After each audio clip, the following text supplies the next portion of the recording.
Aujourd'hui, je vous présente le fondateur de Green Guardian, qui sera donc le premier épisode de notre docu-série. Bonjour à tous et bienvenue sur ma chaîne. Moi, il m'a contacté à la base pour dire ouais, je vois ce que tu fais, un petit peu, tes activités par rapport à...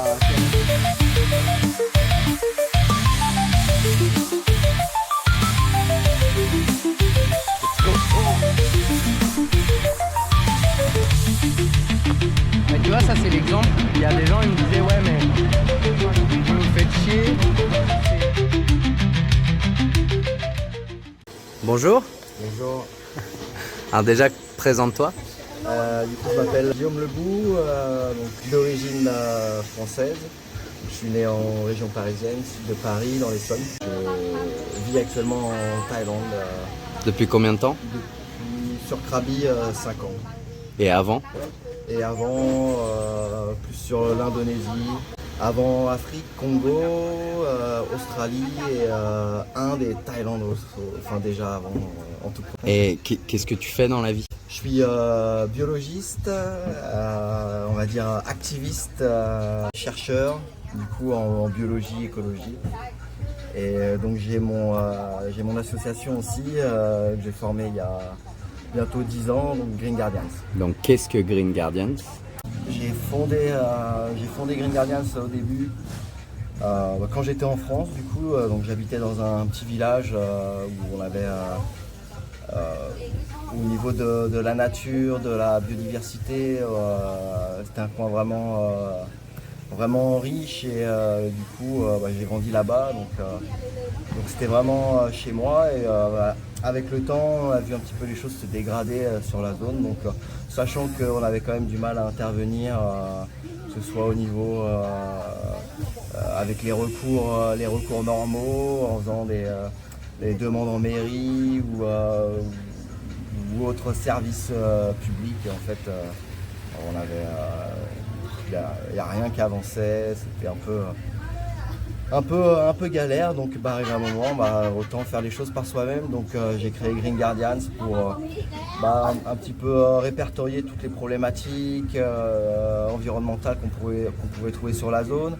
Aussi créer des dossiers pour peut-être faire peser l'aspect plus environnemental et écologique sur certains projets de construction ou d'entreprise ou autre.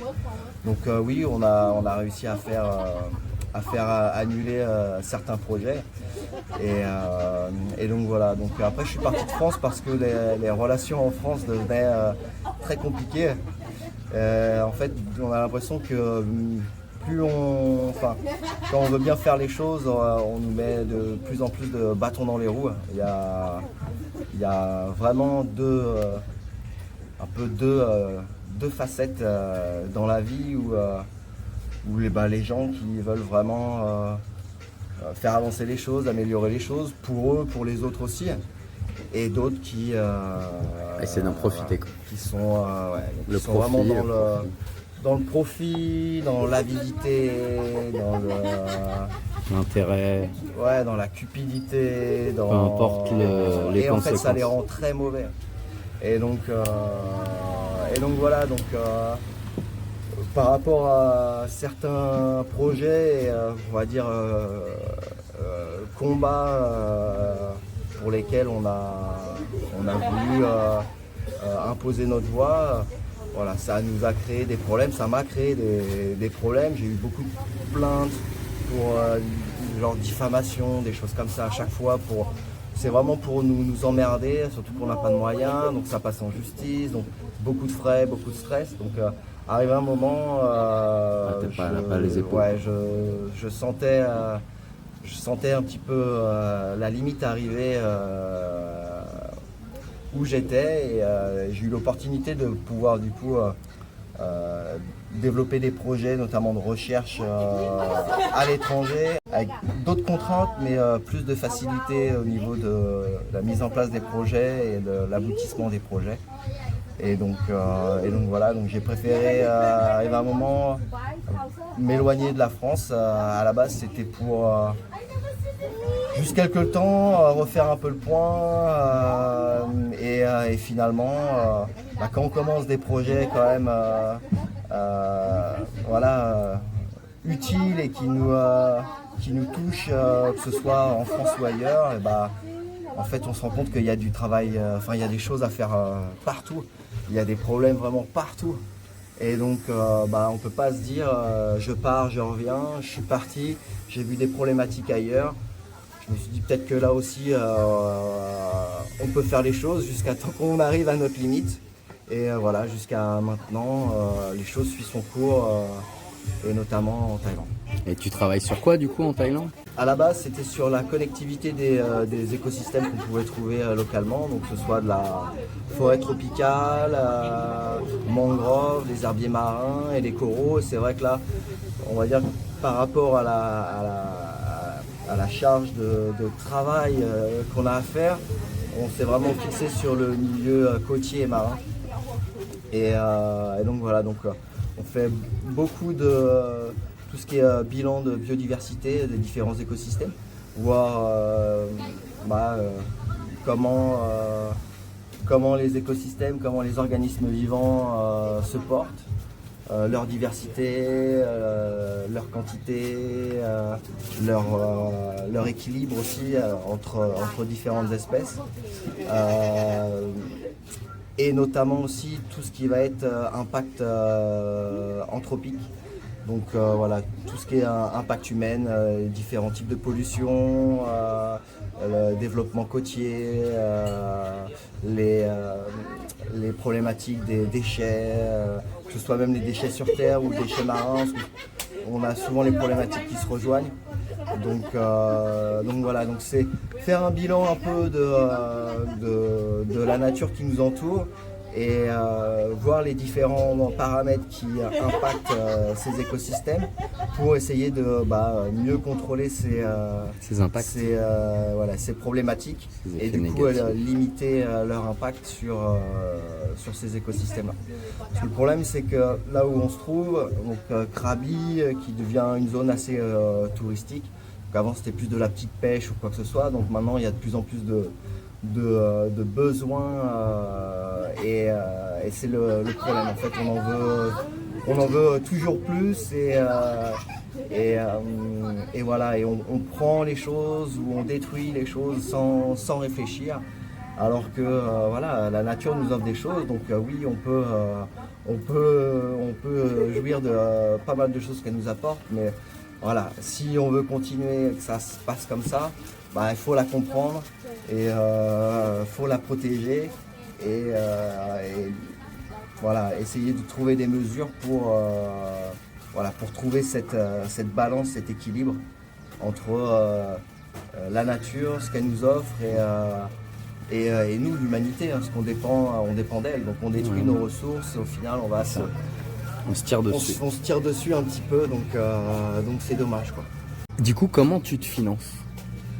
Alors, c'est compliqué. Il y a une partie des financements, c'était quand j'ai commencé mes propres fonds. Après, quand je travaillais par exemple en Afrique ou autre, donc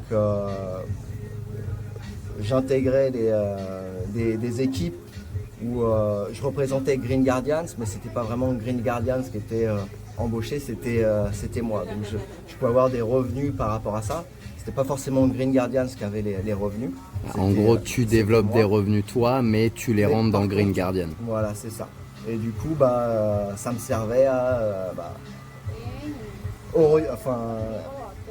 optimiser, faire fonctionner Green Guardian. Optimiser le fonctionnement de Green Guardian, c'est exactement.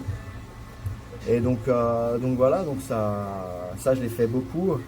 Après j'ai eu beaucoup de demandes par certaines grosses compagnies françaises, internationales, que ce soit dans l'agroalimentaire ou l'industrie du plastique ou du pétrole ou ces choses-là. Donc voilà, qui s'intéressaient un peu à nos recherches. Et le problème, c'est que c'était quand même assez ciblé greenwashing, marketing. Donc malheureusement, même si c'était des fonds intéressants, voilà, on a quand même des convictions. Si on a créé Green Guardians, c'est voilà, pour éviter ce genre Greenwashing. de greenwashing, de lobbying, être vraiment le plus indépendant possible. Tant pis si tu dois galérer sur certaines choses. Effectivement, donc on galère plus, mais au final, on fait peut-être plus de choses que beaucoup de gens qui vont faire des choses très ciblées. Là aujourd'hui, la nouvelle mode, c'est les crédits carbone. Donc la plupart des financements que les grosses entreprises donnent, c'est par rapport à ça. Donc c'est vraiment, il n'y a vraiment aucun intérêt aujourd'hui de faire ça, et c'est vraiment pas aider, je dirais, la communauté des associations, des organisations comme nous, ou même des gens, des passionnés, voilà, qui veulent faire bouger les choses, du moins améliorer les choses. Donc, Tu reçois souvent des dons? Pas forcément d'argent, hein, de matériel, par exemple un drone. Ça m'arrive, c'est ce que j'ai le plus. Souvent, voilà, quand je communique sur nos projets ou quoi que ce soit, des fois il y a quand même des personnes qui voient qu'on galère un petit peu ou qu'on a certains besoins. En général, c'est pas forcément des grands besoins. Souvent les gens ils demandent beaucoup, mais on se demande pourquoi. Alors que voilà, nous avec les petits moyens qu'on nous donne, on arrive du coup à développer des choses intéressantes. Donc oui, c'est plus des aides un peu personnelles, des particuliers. Et honnêtement, on préfère ça que on est moins dépendant. C'est vraiment des gens qui font ça parce qu'ils ont aucun intérêt en retour de nous donner quelque chose, ou nous aider en quoi que ce soit. En gros, quelqu'un qui est intéressé, qui vient ici 2 semaines, donner de son temps pour toi, c'est... Oui et non, c'est ça le problème. Les gens veulent découvrir des nouvelles choses, on est d'accord. Donc maintenant on utilise beaucoup l'écologie comme plus un business qu'une science. Et ça devient un peu problématique parce qu'on du coup on laisse accès à certaines choses à des gens qui demandent quand même des spécificités. Oui, sur le moment ça peut être tout simple à faire ou quoi que ce soit, mais tout ce qui est mis en place avant, la compréhension des métabolismes, de toutes ces choses-là, ça ne peut pas se résumer à, je vais te donner un exemple, on va ramasser un bout de corail dans l'eau, on se met sur la plage, on prend quelques photos, on le plante et on va le rebalancer comme ça et c'est fun, tu vois. Non, c'est pas juste ça, les choses elles se limitent pas juste à ça. Je préfère que les gens au pire me suivent et m'observent, nous observent, mon équipe ou autre, que vraiment de les laisser faire.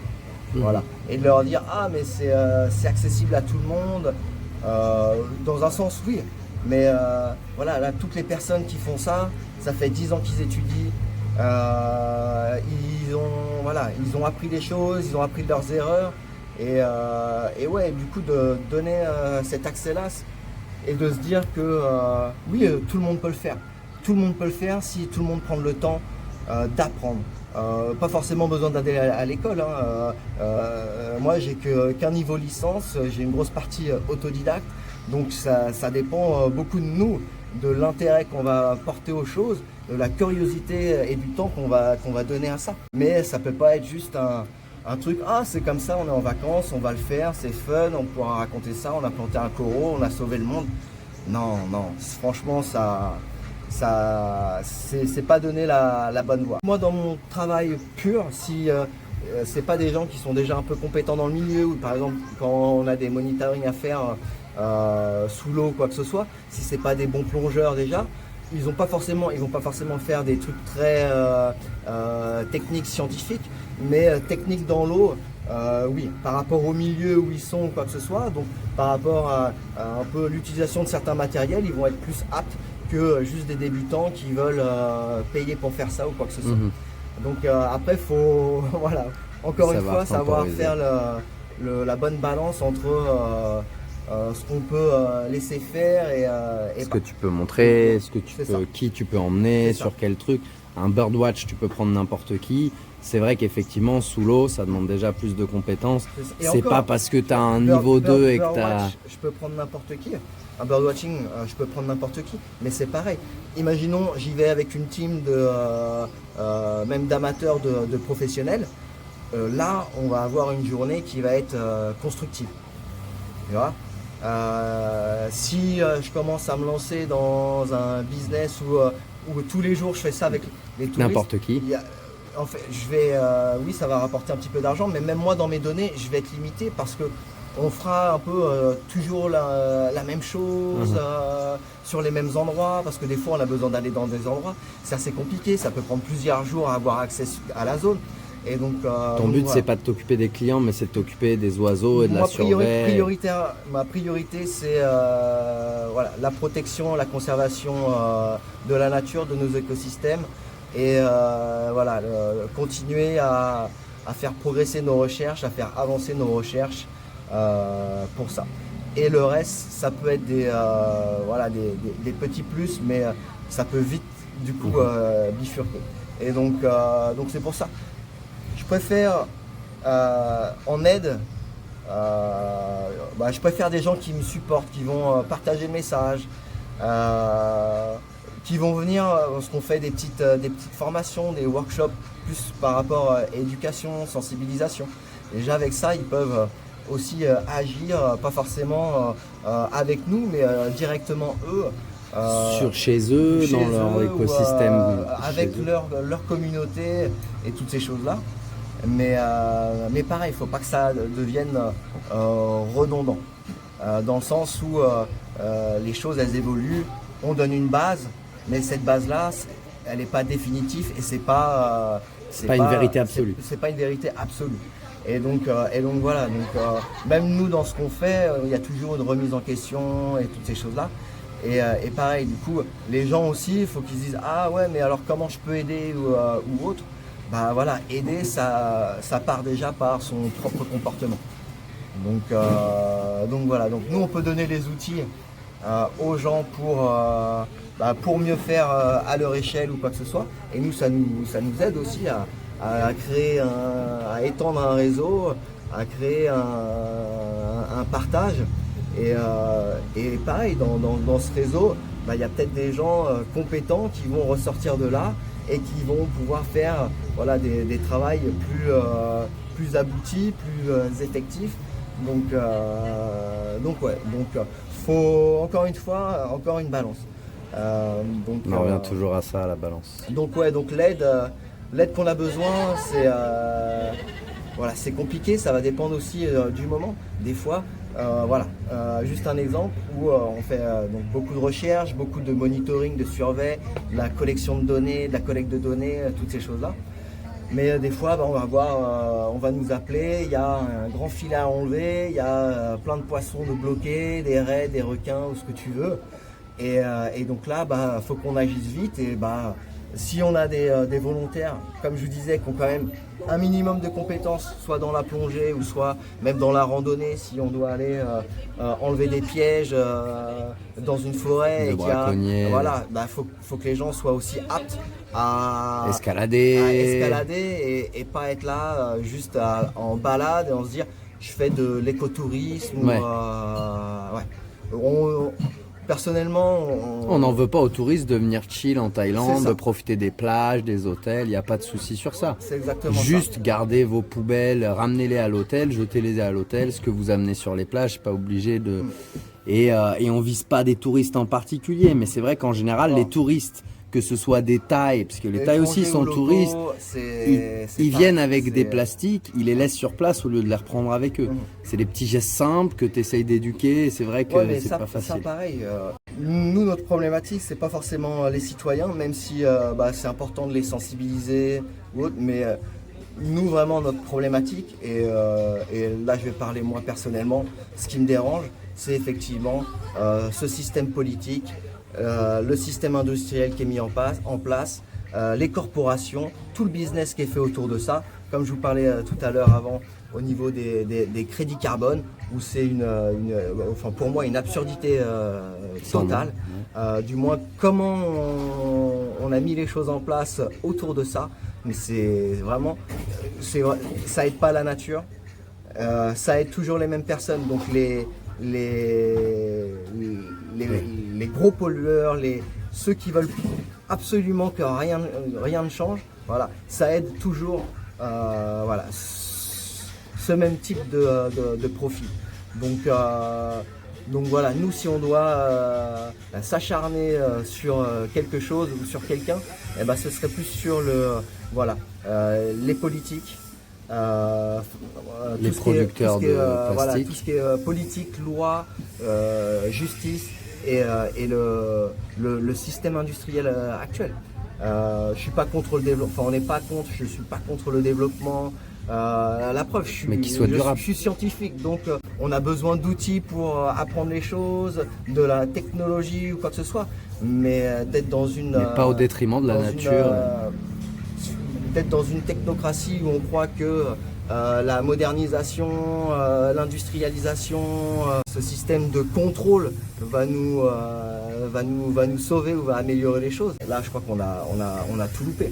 Par exemple, ici en Thaïlande, il y a énormément d'associations, fondations internationales qui, donc voilà, c'est même pas forcément des locaux qui font ça, qui vont venir ici pour créer des projets d'éducation, community project.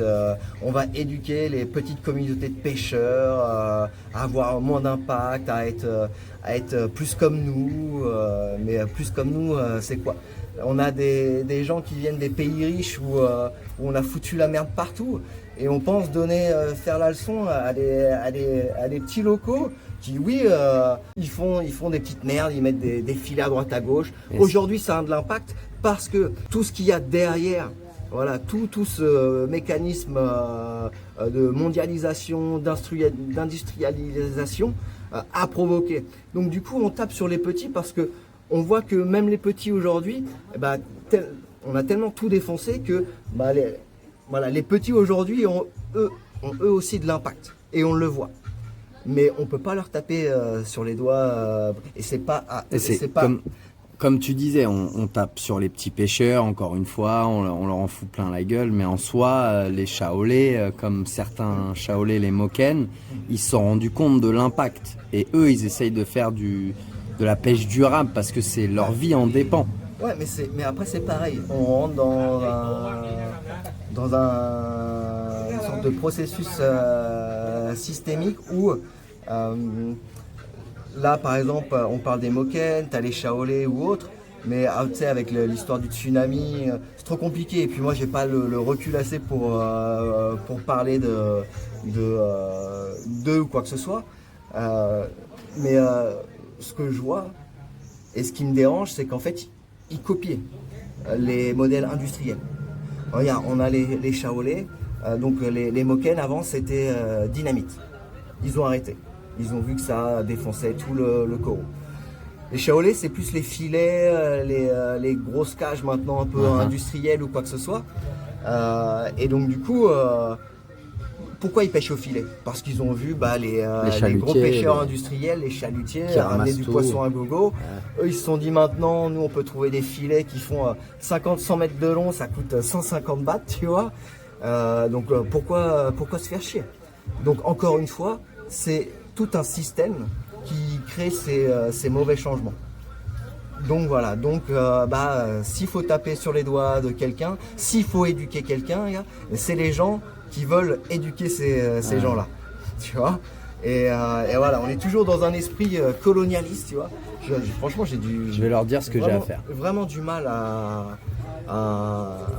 comprendre encore cet état d'esprit. Je pense que ça doit être ancré génétiquement, je sais pas, mais ouais. Et donc voilà, donc moi je suis pas là forcément pour. Enfin, l'association de Green Guardians et mon point de vue personnel. Voilà, on fait de la sensibilisation ou autre auprès des touristes ou même des locaux ou quoi que ce soit. Mais par exemple des locaux, on apprend aussi énormément d'eux, par exemple sur le milieu naturel. ils ont complètement, on a complètement faussé leur vision de ce que c'est que de vraies connaissances. T'as des jeunes, même des enfants, des anciens, tu vas te promener juste, tu vois, dans la petite plaine ou en bord de plage avec eux, ils connaissent tout. Ils connaissent tout. Le moins quelle petit. plante tu peux manger, quelle plante Exactement. est un médicament, quel fruit, quel arbre va te donner quel fruit. Et ça, c'est les vraies connaissances. Et en fait, on Comme leur fait les croire jeunes que, de nos campagnes à l'époque. on leur fait croire que ça, c'était rien. Et le problème, c'est que tu vois, avec ces connaissances-là, bah, t'as, par exemple, je vais parler de la Thaïlande, parce que ça, je l'ai vu, où pareil, tu as des sortes de grosses familles thaï, voilà, qui sont pas forcément mauvaises. Elles vont avoir du coup un peu la même mentalité du coup que l'étranger qui vient ici. Et en fait, tu vois, ils vont aller certains villages locaux où ils sont spécialistes pour quelque chose, par exemple de la broderie ou autre, tu vois, faire les sacs en osier, ou toutes ces choses-là, tu vois. Et en fait, ces gens-là, ils vont même pas, tu vois, les aider. Ben voilà, j'investis dans ton business. les valoriser. Et les valoriser eux, non. Ils prennent les idées des autres. Et même nous, hein, dans l'associatif, Bien sûr. J'ai eu des choses comme ça où les gens qui te contactent et en fait ils sont juste là pour avoir un modèle économique plutôt que écologique. Ils prennent ce qu'ils ont à prendre de toi et au revoir, après, merci. pas te faire enculer, je suis désolé, je suis mal poli. Mais voilà, c'est un peu ça quoi. Et ces gens-là, ils passent bien. Tu vois, donc moi maintenant je me méfie souvent. Ils sont méfie diplômés avec des masters. Ce que je me méfie plus maintenant, c'est les gens qui passent trop bien. Pour développer un peu l'écotourisme, tout, t'as des marchés qui se font genre, on te dit des marchés locaux. Ouais, en fait, t'as aucun de tous ces petites personnes-là, tu vois, de tous ces petits vrais locaux-là qui font ça. Tu vas aller là-bas, c'est les mecs, ils te font des pavillons en osier, tout le tralala. Ils ont la grosse villa à Krabi, la Porsche, le 4x4 Mercedes, tu vois. Et ils te font genre, on est les purs locaux. Non, vous faites du business avec ce que les vrais locaux. Et du coup, on oublie la dévalorise ces personnes-là qui ont les vraies compétences et qui ont les vraies connaissances. Tu vois.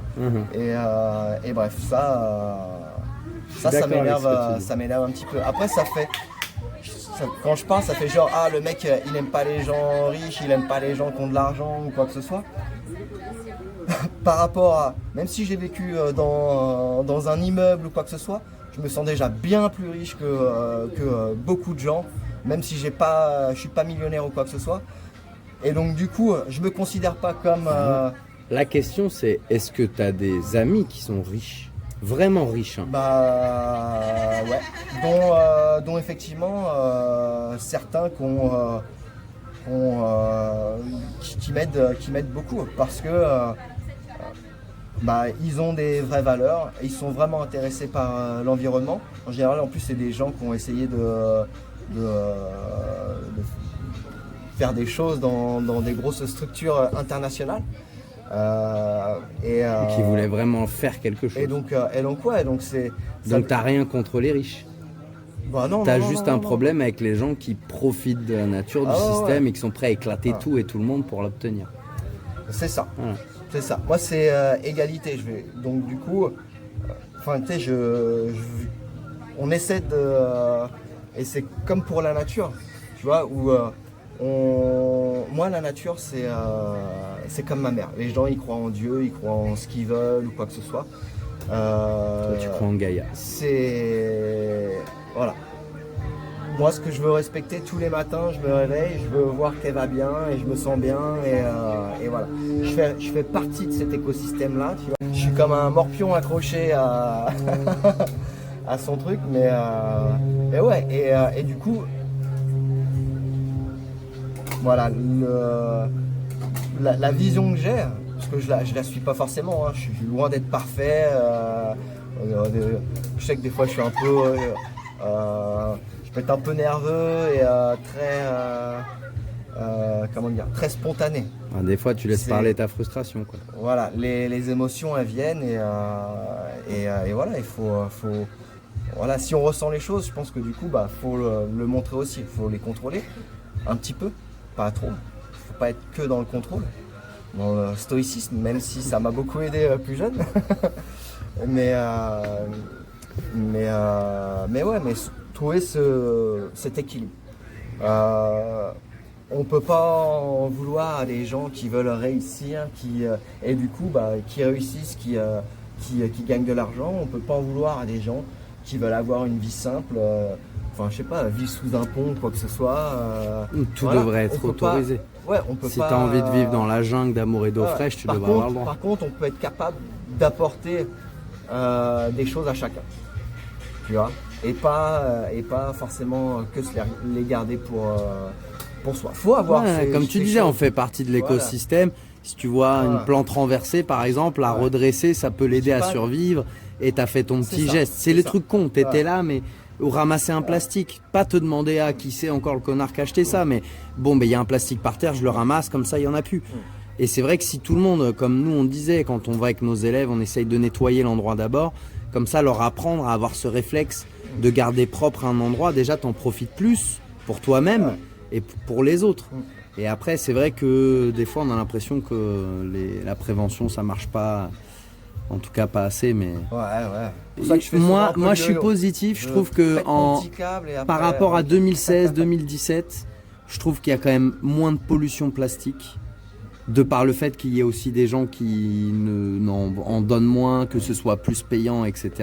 Ça a quand même un peu changé. Pas assez, je suis d'accord. Mais comme je te disais, il y a des endroits où on pourrait ne plus faire de plastique, comme vous faites sur les bateaux. Vous avez des bonbonnes d'eau, des bouteilles, une glacière et des gobelets. Et ça, je pense que n'importe quel tour en bateau peut se les mettre à son nom. Et ils peuvent même vendre les gobelets aux clients qui kiffent. Après, on pense souvent que la facilité, c'est on prend, on jette. Alors que pas forcément. Non, vaut mieux avoir un truc à réutiliser. Surtout, en plus, si tu prends une gourde qui garde un peu isotherme, tu peux garder tes trucs frais, tes trucs chauds, c'est plus intéressant. C'est ça, et parce qu'on parle souvent des bioplastiques, on me fait c'est biodégradable en 200 jours, ou je sais pas quoi. En fait, ce qu'il faut comprendre, c'est qu'à partir du moment où ça devient usage unique, que ce soit pour du plastique, c'est un polluant. Utilise du plastique ou quoi que ce soit, non, c'est une problématique. Le plastique, ça va polluer. L'usage unique où tu vas utiliser donc tout ce qui est bois ou quoi que ce soit, au final, les gens vont se dire ça va, on a des cuillères en bambou, on a des cuillères en bois, donc on peut continuer à utiliser. Donc ça va nous faire plus consommer. Donc quoi ? Donc couper plus d'arbres, plus de bambou, plus de... Et donc en fait on en revient pareil, c'est comme les biocarburants. Regarde ce qui s'est passé en Indonésie. Voilà. Biocarburant, c'est massacrer les forêts pour faire du écologique. biocarburant. Exactement. Donc c'est, on tue les écosystèmes et les habitats naturels. Faut un peu de. C'est la consommation qu'il faut responsabiliser. Exactement. Mais en soi, moi j'aimais bien le truc des couverts comestibles. Ouais. Tu sais là, les couverts où tu as fini ton repas et tu les manges en fait. Ouais. Ça pour moi c'est le meilleur usage unique que tu peux avoir. J'ai jamais essayé. Les biscuits, j'en ai essayé en France là. Et je t'avoue que j'étais surpris qu'ils fondent pas dans ma salade et tout. Et ça avait un bon petit goût. Après, tu sais pas vraiment ce qu'il y a dedans malheureusement. Mais ça, je trouve que c'est quand même une bonne solution. Après, voilà. Toutes ces choses comme le plastique ou quoi que ce soit, ça part de la recherche, de la science pour développer des choses positives. Et ça, le problème, le plastique, oui, ça pollue ou quoi que ce soit, mais des fois en tant qu'usage, ça a quand même révolutionné quand même certaines choses. Donc voilà, et ça continue à révolutionner certaines choses. Je ne considère pas, souvent nous on nous parle, vous y allez quand même fort ou quoi que ce soit. Donc je me considère comme activiste, on se considère comme activiste, mais voilà, pas forcément dans l'extrême ou quoi que ce soit. Au contraire, c'est... Tu vas pas aller mettre le feu partout on pourrait, pas partout, mais... Je veux dire, faut que ce soit utile. Mais tu feras pas des feux à usage unique. C'est ça. Et oui, lutter plus, responsabiliser les gens, lutter contre l'usage unique, comprendre l'impact en fait. Réaliser l'impact qu'on a, parce qu'on peut l'avoir aujourd'hui. Mais c'est pareil. Il y a 30 ans, on ne pouvait pas l'avoir tant que ça. On peut un peu éduquer les gens, mais c'est comment on va les faire consommer. Ce qu'on va... Regarde, moi quand j'étais en France, même s'il y a 10 ans, J'allais quasiment plus à tout ce qui est Auchan, tout ce qui est hypermarché, supermarché ou quoi que ce soit, tu vois. Et j'ai continué petit à petit. J'y allais toujours au pire pour un truc un peu spécifique, mais tu vois, je limitais en fait ce qui pouvait donner du pouvoir à voilà, ces grands groupes. Ces grands groupes, ouais. Et favoriser le marchand local, même si tu payes plus cher. Comme l'agriculture, regarde, un truc tout con. Et ça peut être lié en plus avec d'autres crises industrielles ou quoi que ce soit, où souvent on va te dire, là par exemple, j'ai entendu parler qu'il y avait des chaînes de télé françaises, je crois qu'elles allaient fermer ou qu'elles allaient arrêter de diffuser ou un truc comme ça. Donc là j'ai eu un truc sur internet où ça expliquait genre 400 emplois en moins ou je sais pas quoi, voilà. Pourquoi? Pour, je sais pas, peut-être que la chaîne elle est bien, peut-être que la chaîne elle est nulle, je sais pas quoi, mais on était encore là dans un système, voilà, chaîne de télé, publicité, argent, vendre des produits, vendre du produit, on s'en fout ce qu'on vend, mais on vend du produit, tout le tralala. Et au final, je sais plus ce que je voulais dire. Pousser à la consommation, quoi. Et on ferme des chaînes de télé, on en fait tout un sketch, 400 personnes qui vont être licenciées. Et donc, alors que les grands groupes qui font de la surpêche, etc. et qui tuent les petits pêcheurs, ça, personne n'en a rien à foutre. Et donc, pêcheurs ou agriculteurs, par exemple les agriculteurs. Agriculteur, tu as aujourd'hui, je crois qu'en France, tu as un agriculteur pour 700 hectares ou un truc comme ça. 700 hectares, gars. Ouais. T'imagines? Donc on s'en bat les couilles qu'ils ferment telle industrie ou telle industrie. Il n'y a pas de souci. Le gouvernement, il va revaloriser le métier un autre type de métier, tu vois, plus manuel ou quoi que ce soit. Par exemple, agriculteur ou quoi que ce soit. On va prendre en charge. Non. Ton industrie, elle fait de la merde, on la ferme. Tu vois, genre le gouvernement devrait faire ça. On ferme tout, là, tous les avoirs, tout l'argent, on bloque tout.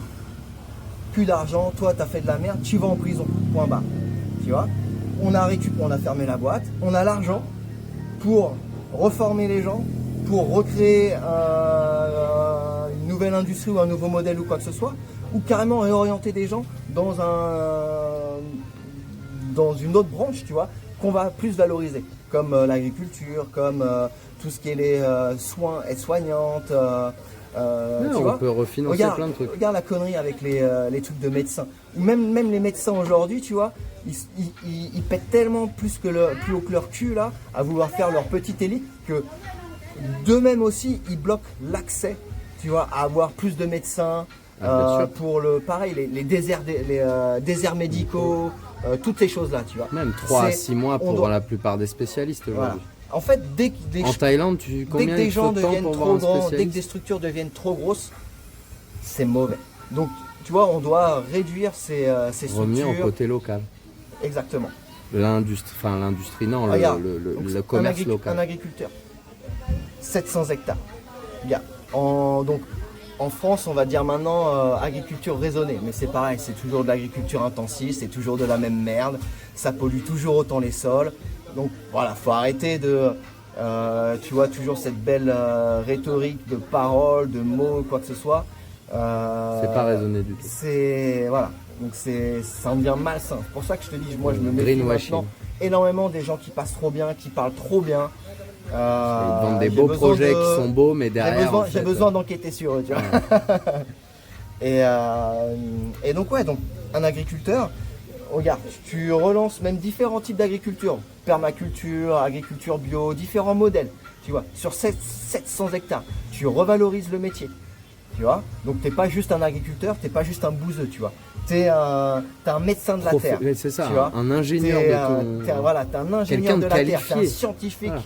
Tu vois, alors tu sais que ta terre elle va pas bien, tu vas faire pousser ça plutôt que ça pour la revitaliser, la rebooster. Et donc bah voilà. Et voilà,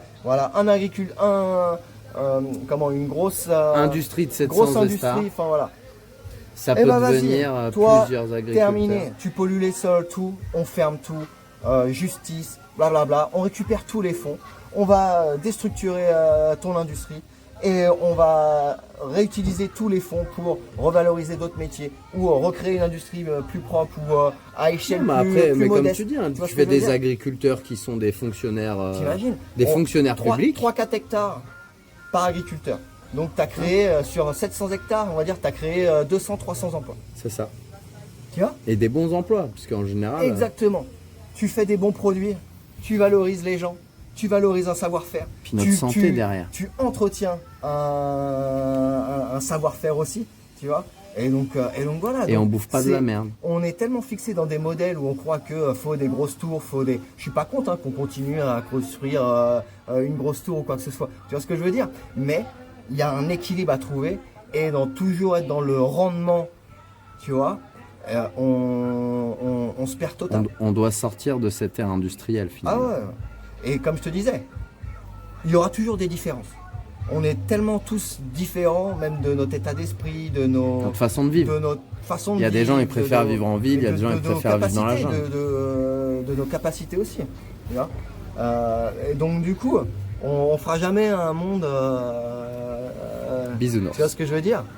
Et donc voilà, utilisons ces différences, nos forces à nous, et pour avoir une stabilité. On n'est pas là pour s'entendre avec tout le monde. Moi en plus, je suis le truc communauté. Non, ça c'est sûr. Ça me passe au-dessus. J'aime bien être seul, je suis très solitaire. Mais tu vois, ça m'empêche pas d'échanger avec les gens ou de faire des choses avec les gens. Tu vois, je préfère même faire des choses avec des gens où je me dis c'est bon, ce soir, on n'a pas forcément besoin d'aller manger ensemble, d'aller boire un coup ensemble, de faire la fête ensemble. Tu vois, juste on fait ce qu'on a à faire ensemble pour nous et pour un peu le bien commun, quoi. Et donc voilà. Bref. Est-ce que tu as un motto, genre une phrase, un proverbe perso, genre que tu aimes bien? Non. Un truc qui pourrait être représenté, quoi. Non, parce que je suis pas trop dans la belle rhétorique, la belle éloquence. C'est pas ton truc à toi. C'est pas trop. Est-ce que, à ton avis, qu'est-ce que les gens pensent de toi ? Honnêtement,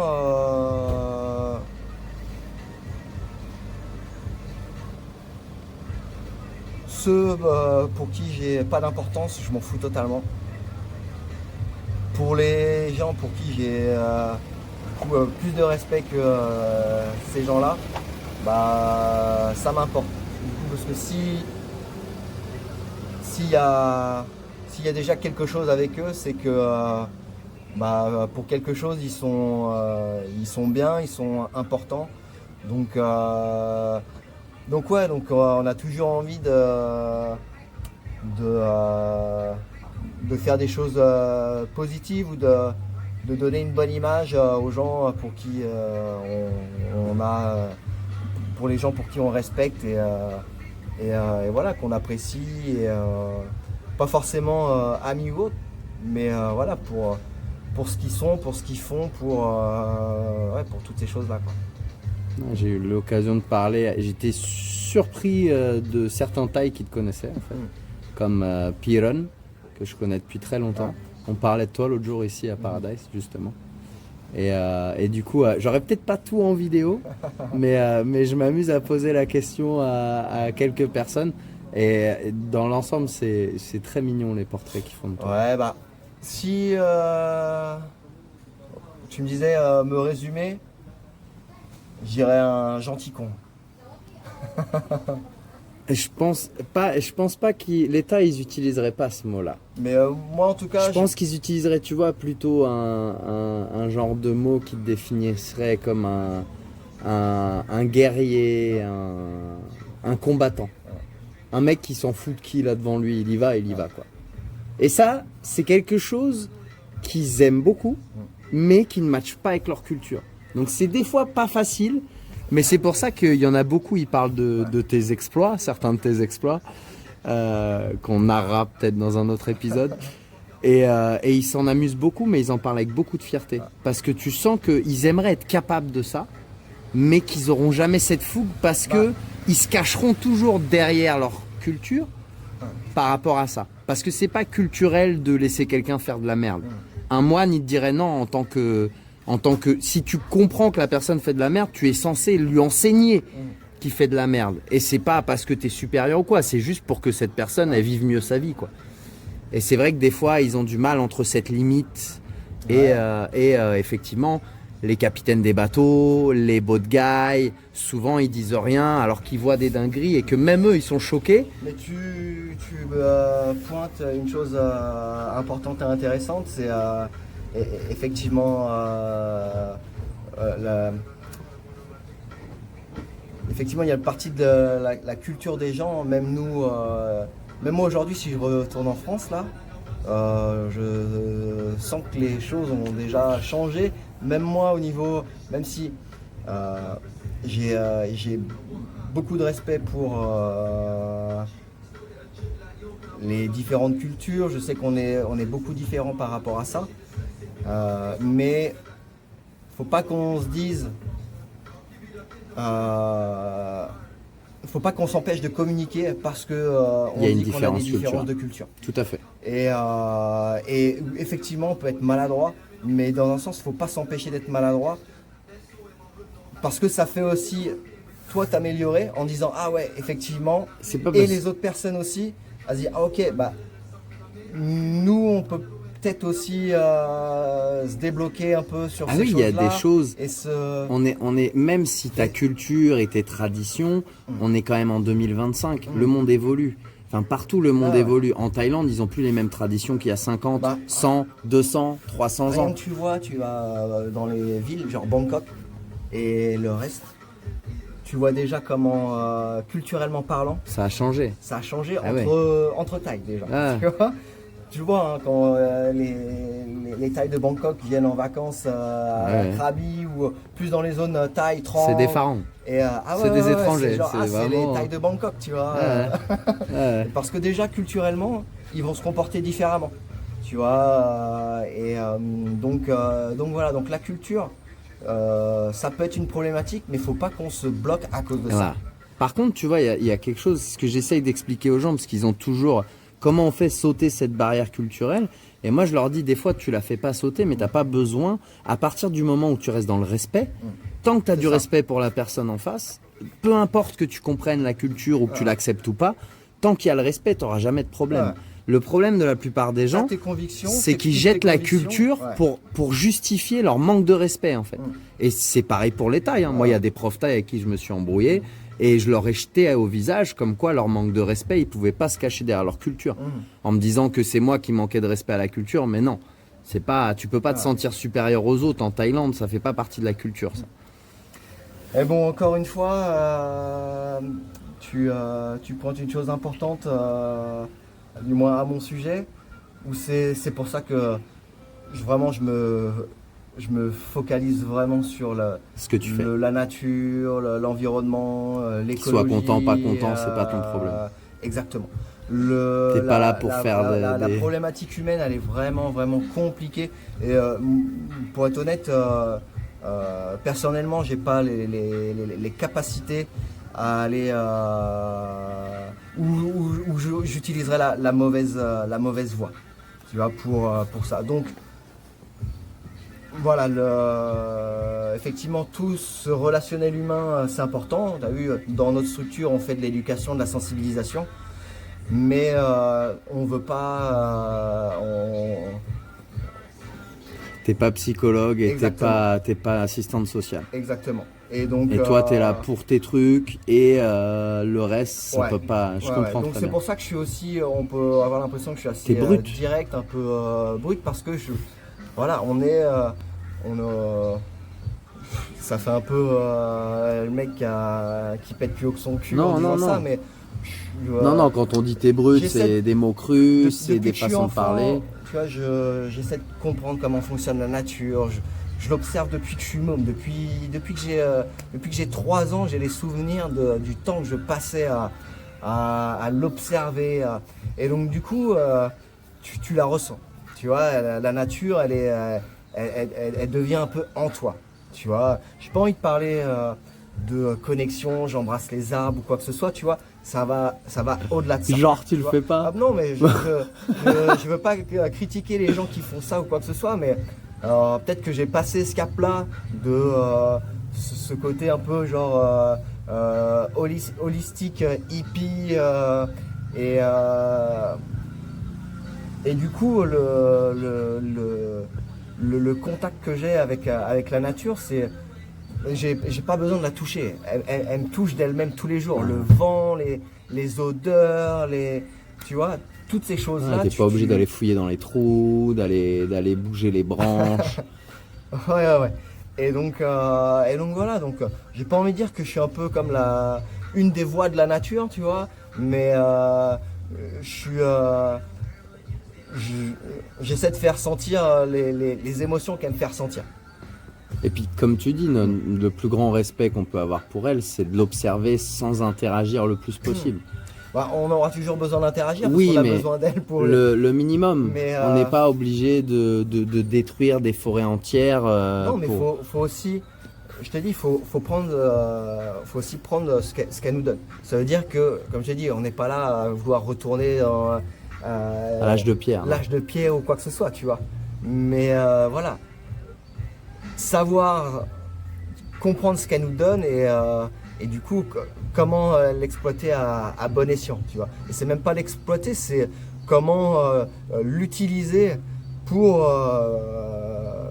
nous, pour notre survie, quoi, pour l'humanité. Comme d'autres espèces vont l'utiliser. Regarde les fourmis, un super bon exemple, tu vois, comment ils structurent leur colonie ou quoi que ce soit. C'est des New York, c'est des... Exactement. Mais voilà, à leur échelle et intégrés à leur environnement, tu vois. Encore une fois, voilà, les phrases que j'aime bien aussi, c'est ce qui est important, c'est de ne pas essayer d'adapter la nature à nous, mais de nous adapter nous à la nature. Ça, c'est effectivement une des phrases que j'aime bien citer. Alors je sais pas de qui elle est, peut-être de personne, on sait jamais. Peut-être de toi. Non, je vérifierai. Je pense pas. Je vérifierai. C'est des phrases un peu, tu sens, ça se trouve, ça se trouve, elle est de toi maintenant. Donc, ouais. Et par rapport à, je te dis, cette problématique mercantile avec l'utilisation qu'on a faite de l'environnement et l'écologie. Donc ouais, pour moi, l'écologie, c'est une science, c'est pas un business, tu vois. Donc cette phrase-là aussi, j'aime bien la citer aussi. Et ouais, et sinon, des fois, putain, claquer des gueules, défoncer des chicots, ça fait du bien aussi. Histoire d'évacuer la frustration. Ouais. Mais non, mais... Un dernier petit mot aux touristes qui viennent visiter la Thaïlande. Ouais. Allez vous faire foutre. Non, c'est... Ce que j'aime bien, tu vois, dans le tourisme, et je suis un touriste aussi, hein. On est les premiers touristes. On visite. Là, bah oui, on est venu là en touriste et on fait toujours les touristes. Exactement. Mais voilà, touriste, c'est une manière de faire. C'est les gens, t'as beaucoup de gens, ils vont faire un voyage, que ce soit en Thaïlande ou ailleurs, ils ont économisé une partie de leur vie, de leur temps, tu vois, plusieurs années pour pouvoir se payer ça, pour faire un petit peu comme un peu tous les modèles qu'on voit sur, pareil, tu vois, maintenant les réseaux sociaux, toutes ces choses-là, on est là, le petit panier au bord de la piscine, la petite salade de fruits. Le tour en bateau, et donc voilà, on a poussé un peu à l'over-tourisme, et faut que les gens, faut pas qu'ils imaginent faire comme les autres, qu'ils fassent ce qu'eux ont envie de faire. Ça leur plaise. Voilà. Si tu as envie d'une plage, tu n'es pas obligé d'aller à Phuket. Tu peux aller à Tassala où on était il y a 3 jours. Des plages magnifiques, il n'y a personne. Les hôtels, ils sont pas chers. C'est un côté local de la Thaïlande. Enfin, je veux dire, il y a des endroits comme ça où tu peux en profiter Malheureusement, les gens ils vont jeter à Phuket, Pattaya, les endroits touristiques, à Onang, qui à l'heure actuelle est plein, alors que Krabi Town, c'est joli aussi. T'as plein d'endroits qui sont jolis tout le long là. Et c'est vrai que répartir le tourisme, c'est ce qui pourrait sauver les habitats naturels, parce que s'ils en souffrent de l'over-tourisme entre janvier et mars. Là, le problème, c'est que voilà, donc, je vais être concis.